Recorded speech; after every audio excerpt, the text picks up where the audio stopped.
நம்ம என்ன பண்ணுவோம் முன்னெல்லாம் வந்து டாப் ஆர்டரில் வந்து ஒரு இந்தியன் பேட்ஸ்மேன் ஒரு ஃபாரின் பேட்ஸ்மேன், அப்புறம் 2-3 இந்தியன் பேட்ஸ்மேன் 3-4 வருவாங்க, அப்புறம் 5-6க்கு ஒரு foreign allrounder, big hitting 6 hitting allrounder, அந்த மாதிரி தான் அந்த ஸ்ட்ரக்சரே அந்த மாதிரி தான் இருந்தது. பட் இந்த வருஷம் நீங்கள் அந்த டாப் 6 ஹிட்டர்ஸ் பார்த்தோன்னா 5 பேரில் 4 பேர் இந்தியன்ஸு.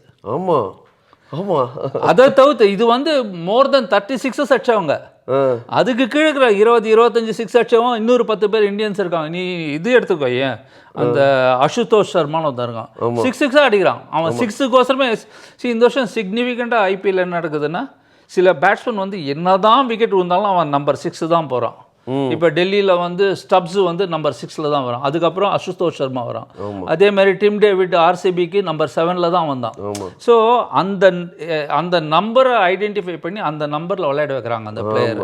ஸோ அவங்களுக்கு என்ன, Tim David will come in only ஒரு 5-6 ஓவர் கழிச்சு தான் வருவாங்க. அதில் வந்து ஒரு 20 பால் 40 ரன் 45 ரன், 10 பால் 25 ரன் 30 ரன் அடிக்கிறான் அந்த மாதிரி. ஸோ அந்த மாதிரி ரியலாகவே ஸ்ட்ரக்சர் வந்து சேஞ்ச் ஆகிட்டே வருது அதில்.